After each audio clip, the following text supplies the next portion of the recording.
Hello, chat. It's Welsh lady here, just in case you didn't know. Okay, we are now going to do part 5 of the book we're reading. But I'm going to make it shorter so that it's not so much time consuming, because there's so much going on right now with trials. There's so many things. I'm watching them alongside you as well. So we'll just do a little bit here and a little bit there, and we'll see how we go. But if you remember from the end of part 4, Emma was, she was with the cockle lady. That's right. She was with the cockle lady. And yes, they were getting cockles for the lady that lived under the road. That's But before we start, I just want to say welcome to all the people who came from Megan Foxwriter.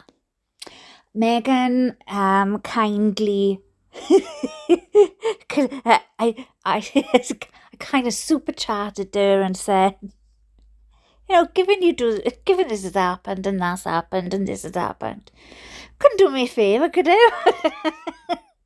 And she kindly did, bless her. So I just want to say, and she said some lovely things. So I just want to say thank you so much, Megan. I so appreciate it. And thank you for all of you who came from Megan's channel over to mine. And just to subscribe. It's amazing. I mean, you've put me over 400 subscribers, and I'm so happy. I'm chuffed to beans with that.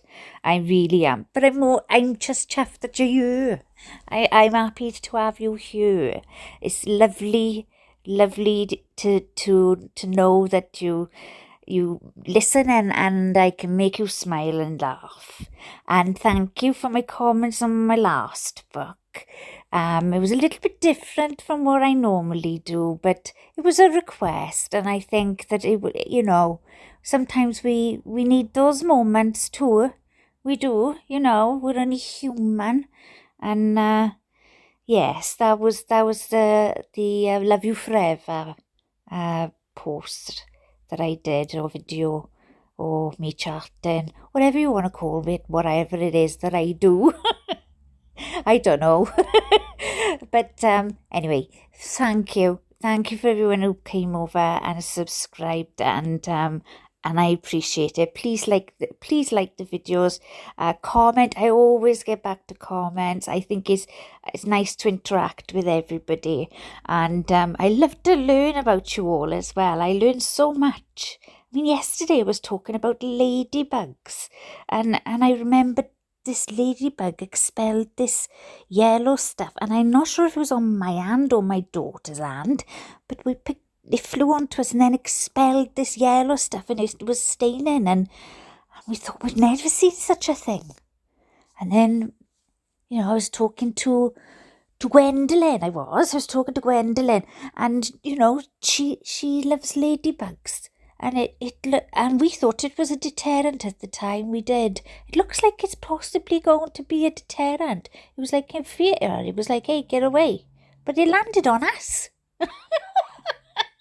But they are pretty, mind, didn't they? They are pretty. Anyway, okay.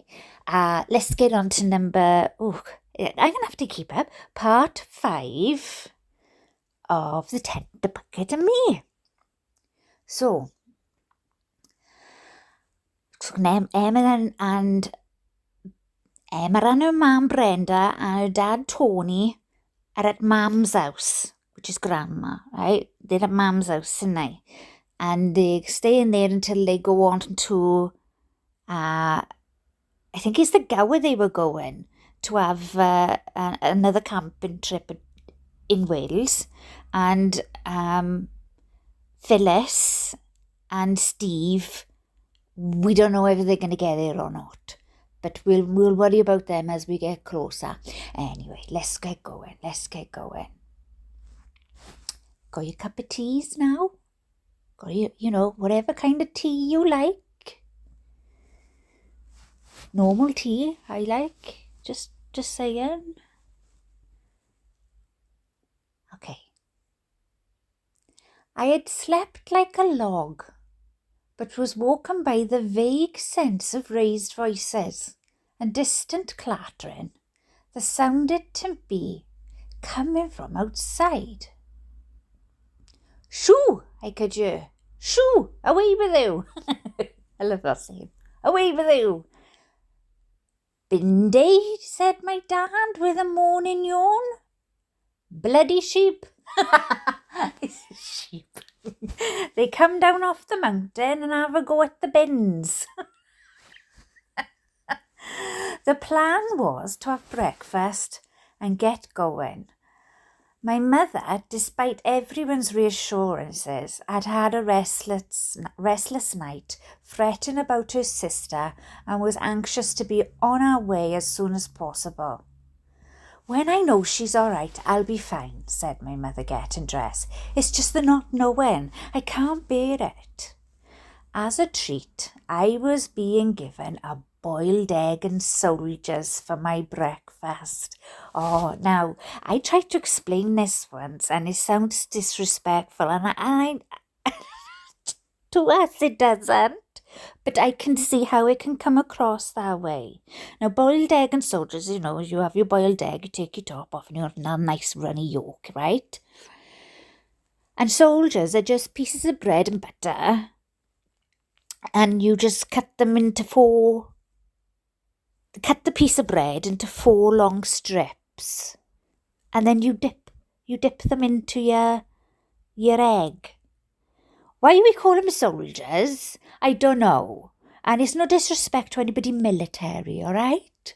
It's just that, because I think once I had this conversation and they were like, why would you call them soldiers? And it was like, well, no, we don't mean it like that. I don't know why it was called like that, but it wasn't meant to be disrespectful. Boiled egg and soldiers was something that we have had as a tradition and in our country, and it's more of a homely thing. Years ago, donkeys years ago, right? That was kind of like a lot of what people had. It was a block of cheese or boiled egg and soldiers. It was a tin of spam. Oh gosh, the thought of spam. Oh, no thank you. My mother used to try and feed me spam. Oh, I don't know why she tried, but she kept trying. But no, I wasn't a spam fan.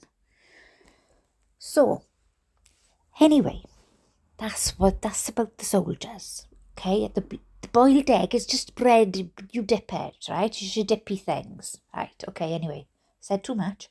Okay, let's go back to it. Right, so,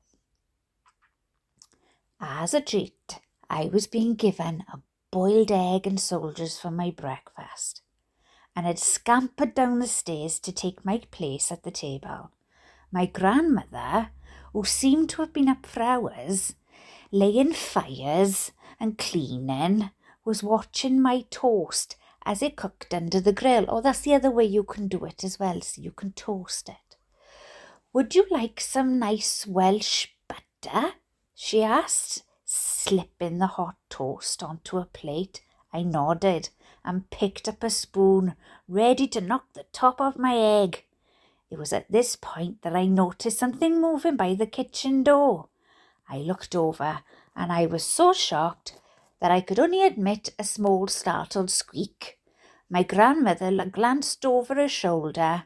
There were 2 sheep standing staring at her. Oh, she yelled, running out with a tea towel. Out you go, out you go. The sheep, who were clearly used to wandering in people's houses. I don't know why that don't happen, but maybe it did back then. Didn't seem to be in any sort of rush to leave. That's because they're so stupid. Oh, instead, realising the game was up, they turned around and trotted off. only to be met with an ear-piercing scream from my mother, who happened to be coming down the stairs just as they were coming out of the sitting room. "Ah!" came the wail. "There's sheep in the house!" "Every week," shouted my mother. "Every week." "Yes," said my dad, wandering in with a shrug. "They do that all the time." "Oh, you got an egg, Em, lovely." It's just like normal. I had had a wonderful time visiting my Welsh relatives, and as we were seen off by what seemed to be half the street, I stood on the back seat of the car, facing out and waving until they all evaporated into the horizon. "Well," said my mother, clapping her hands together, "that was lovely. Still, onwards and upwards, we're going camping." "Hooray!" cheered my dad, who then burst into a solid rendition of "Take Me Home Country Roads," which, because it was the holiday song, we all joined in with. He then followed on with a rousing interpretation of the Welsh national anthem, but because neither my mother nor I could speak Welsh, we just sat and listened as my father was belting out the high notes. My mother shot me a glance and rolled her eyes. That's a bit mean, Brenda. Sometimes it would seem Welshmen just had to be indulged. Yeah, you don't interrupt a Welshman singing his Welsh anthem. No. Anyway, we had been driving for about an hour by the time we'd reached Swansea. I went to Swansea once on a night out. End night it was. It was hilarious. I fell asleep in a limo, and the only thing that could wake me up was chips. My dad, who wanted to take a more scenic route, had decided that he would take the coastal road so we could drive past the sea. There was a large dock area packed with cranes and containers where the coal that came from the mountains sat, waiting to be shipped out of South Wales. Swansea Bay itself was a flat area and picturesque.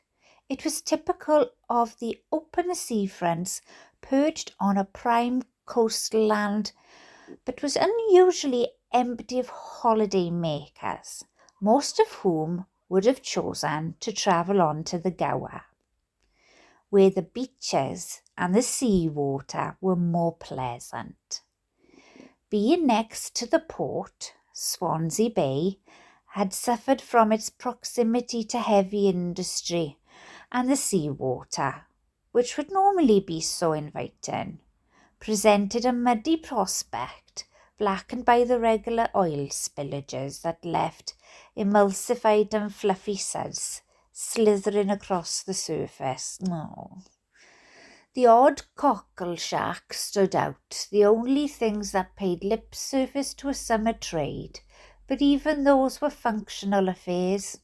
Fresh cockles and barrel or lava bread, a thick black mud of a meal that would be wrapped in grease-proof paper and carried wearily home.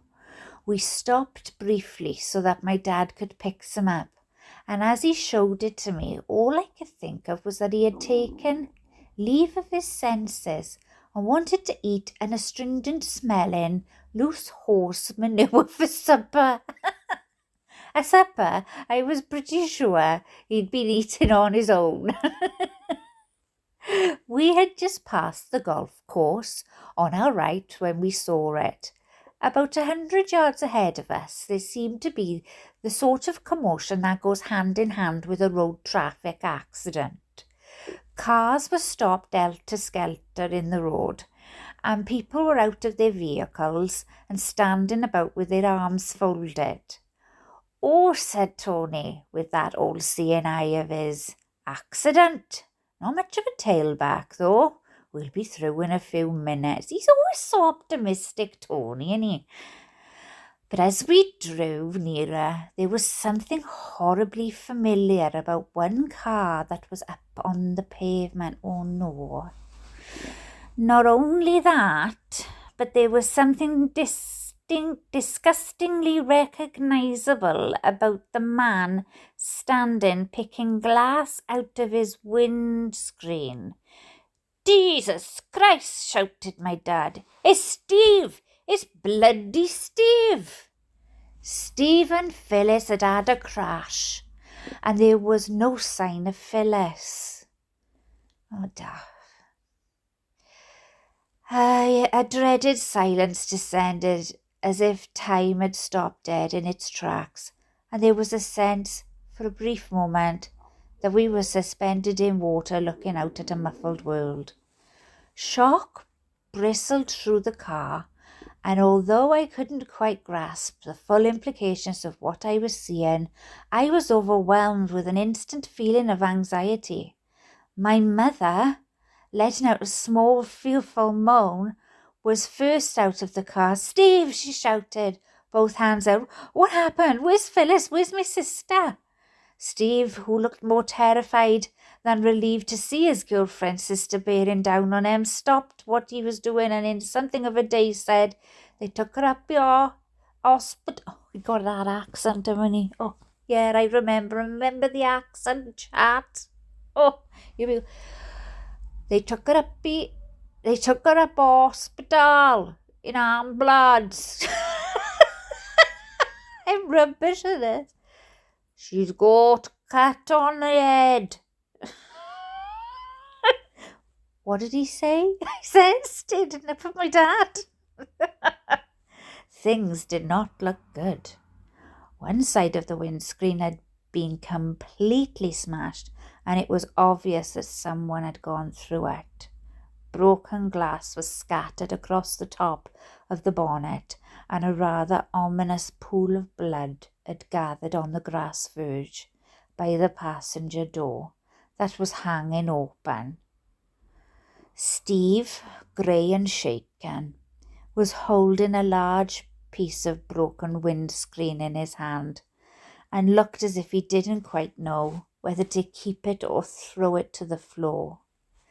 My mother, who was glaring at the car with a touch of the Gorgon, was clearly about to explode. I looked at her. I looked at Steve. "Is he going to be in trouble now?" I asked Dad, who had one hand on my shoulder. "If I find out," my mother began with a hiss, "that this was your fault, then I will make it my life's mission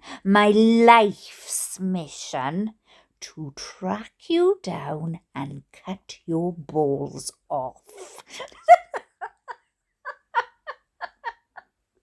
Angry Brenda, I like it.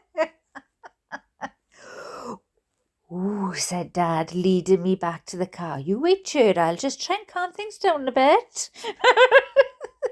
Yeah, I don't think it's good for Emma to be around. A small crowd had started to gather, drawn not only by the accident, but by the entertainment that was being played out.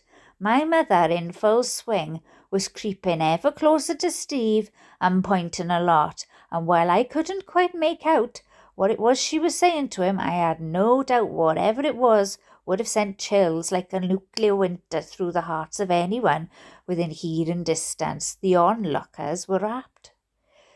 "You know the girl that was hurt, do you?" asked a woman standing next to me as my mother blazed on. I nodded. "It's my aunt," I said. "Cilla Black." Cilla Black? Oh, yes. Remember, she thought her aunt was Cilla Black. "Oh, Cilla Black," said the woman, suddenly staring at me. "Cilla Black, did you hear that?" She looked around at people. "Cilla Black's been in a car crash right here in Swansea." Oh, no. "No," came a wail from the back. "Not Cilla Black." "Oh, that's a shame," said a man, shaking his head. "I like her."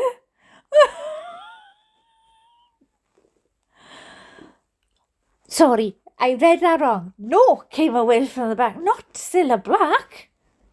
That's how it was supposed to be read. Oh, that's a shame, said a man, shaking his head. I like her. My father, who was now physically dragging my mother away from Steve, gestured over to me to get back into our car. Come on, Em, he yelled. We're going up the hospital. Get in. Oh, what if she's brain damaged, wailed my mother, bursting into tears. Oh, I don't like this word. She might be... I'm not going to say it. And she's only just passed her typing exams. And what if she's got a clot on the brain? She might die or be blind. It's that bloody watch in his stupid steering wheel. I bet he was looking at it. Oh, what are we going to do? What are we going to do? What? Brenda, snapped my father as we sped away. Calm down.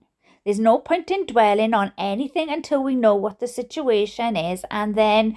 Look out! Screamed my mother as my father narrowly missed a collision with a milk fan. Oh, that's all we need. My sister's probably dead, and now you're going to kill us as well. I was keeping quiet. My mother was in hysterics, and my father was sweating profusely. There was a palpable tension in the car, and we screamed into the car park of Swansea Hospital Accident and Emergency Department. My heart was thumping in my chest.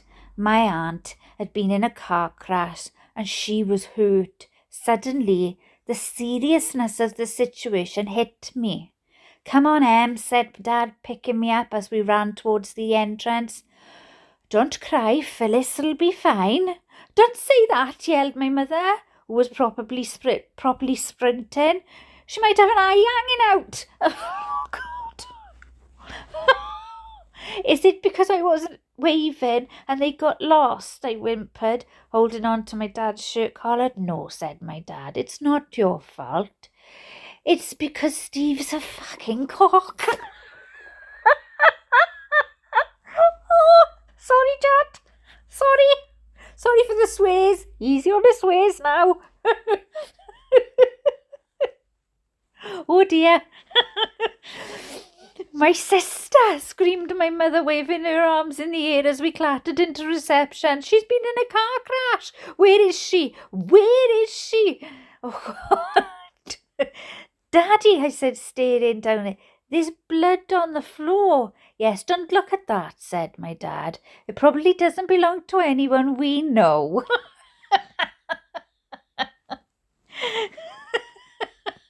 My sister, wailed my mother again. Has anyone seen my sister? A thumping tub of a nurse waddled in view. She had a face like a just punched mule. A just punched mule. I looked as if she could strangle sharks. We'll have no shouting you. Brilliant. Yeah, that's a typical Welsh phrase. We'll have none of that, you. We'll have no shouting you, she said, in a deep nasal accent. Calm yourself now. Now then, who are you looking for? It's my sister, sobbed Brenda. She's been in a car crash. She's called Phyllis. Oh, no. We heard a small voice behind a scream whimper. It's my sister. Oh, please don't let her in. It was my aunt. She was alive. Phyllis! Wailed my mother, pushing her way past the nurse to get to her. Oh, Jesus and Mary, what have I done? Where does it hurt? Do you know who I am? Oh, shut up, Brenda, said Phyllis,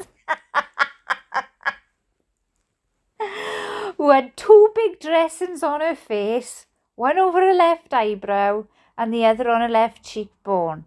Some holiday this is. You all right? asked my dad, putting me down. I went straight to the chair next to my aunt's examination table and promptly squeezed my hand into hers. Holding someone's hand was what you did when they were ill. I knew that for a fact. Oh. I've had stitches. I feel a bit worn out, said Phyllis with a shrug.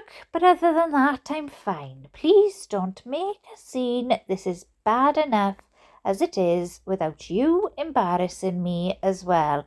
Well, what happened? Asked Brenda, taking Phyllis's other hand. Was it Steve? I'll kill him. Kill him! My dad shot my mother a long, hard glare. She ignored her. I don't know. I wasn't facing the right way. My hair had gone frizzy and I wanted to flatten it. And I had a pair of pants in my hand. Pantsers underwear. So I reached back to get them and I was putting the pants on my head to flatten my hair. And then the next thing I know, I've hit the windscreen. And then loads of people came and someone took me out of the car and laid me on the floor. And then the ambulance came and that was that. So when the ambulance came, said Tony, with something approaching a small smirk, you were lying on the floor with a pair of pants on your head? Yes, screamed Phyllis with a hoot. Oh, don't make me laugh. It hurts, Steve. It hurts. Where's Steve? He's still with the car, said Dad, throwing a thumb over his shoulder. He's in a bit of a state, to be honest. He's got to wait down for the breakdown truck to come, explained Phyllis. Poor thing, he loves that car. Never mind the car, Phyllis, interjected my mother. You could have been killed. Well, I haven't been, so don't go on, replied my aunt with a sigh. Anyway, they said I can go. They've arranged for an ambulance to take me to the campsite. Listen, Tony, you should probably go back to where Steve is. Wait with him and then bring him on. He won't be able to get there otherwise. Brenda and Em can come with me in the ambulance. I'd never been in an ambulance, but rather that feeling excited me. I decided to take my mother's lead and assume a reverential hush. Phyllis had been lain down on a stretcher, while my mother and I sat in two seats, one facing forwards and the other, just behind the driver's seat, facing backwards. The driver, a wiry man with greased down hair, was full of chat and good humour, which my mother, still in somewhat of a state, wasn't quite in the mood for. So let me get this straight, he said, glancing back over his shoulder at us. You came on holiday to Wales last year and had to go home. And you've come again this year and now you've got to go home again. Well, is always next year, third time lucky and all that? My mother rolled her eyes. Over my dead body, she mumbled. I'm never coming on holiday to Wales again. It was a first for the Port Island campsite. They'd never had anyone arrive in an ambulance before. Yeah, we don't kind of take you on your travels, in an ambulance. you kind of make arrangements. Right, okay, you're discharged. Find your own way home. We don't go travelling with you, but, back then, who knows? This is a true story after all. So they'd never had anyone arrive in an ambulance before, and as we bumped towards my aunt's pitch tent, we created a small buzz of interest. Not that we were going to be staying, of course. Phyllis's injuries and the towing away of Steve's car meant that it now fell to us to get her back to Basingstoke. Our holiday was all but over. The ambulance driver, struck with a small twinge of guilt that he had made light of our predicament, took down my aunt's tent as we sat in the back of the ambulance and watched on. There you are then, he said, as he folded up the ground sheet and placed it on top of the packed up equipment.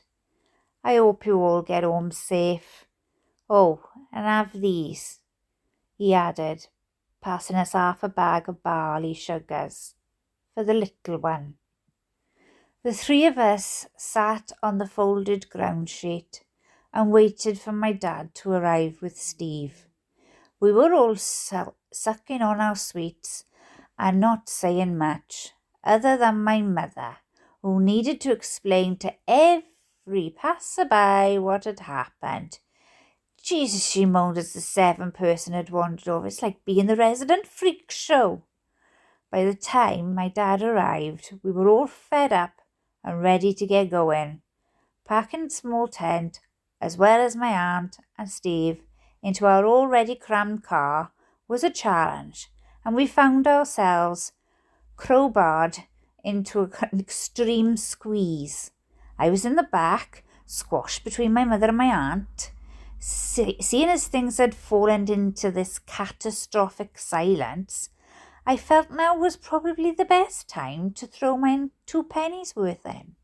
I turned to my aunt. I bet you wish Mr. X had come now. I said, popping another barley sugar into my mouth. Everyone turned and stared. Who's Mr. X? asked Steve, turning round to look at me. Auntie's secret boyfriend, I said, beaming. My aunt fixed me with a glare, said nothing, but with one sharp tug, took the bag of barley sugars and chucked them out the window. We drove the rest of the way home in silence. We had been in touching distance of a proper family holiday. Our tent hadn't even left the boot.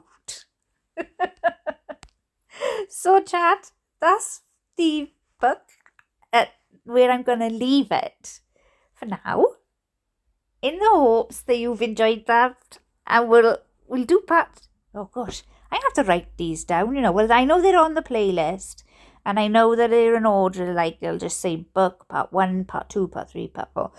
So we'll just part 5. So we'll do part 6 again, and we'll break it into smaller segments. I hope you enjoyed it. I hope you enjoy a laugh. Some of it is just bonkers to me. It's just crazy. And some of it is like, yeah, that's us Welsh. That's exactly what we'd say. That's exactly what we do. And some of it is bizarre. But yes. I've enjoyed having you here. I hope you've enjoyed being here, and I hope you have a lovely rest of your day, and I'll try and keep you entertained over the weekend. So long as I keep going like I am, I'm gonna be able to do some more reading, and I will keep you entertained whilst there's no trails on over the weekend. And yeah, come back and see me. And don't forget to bring a cuppa. Yeah? Bring a cup of tea. Ta-da!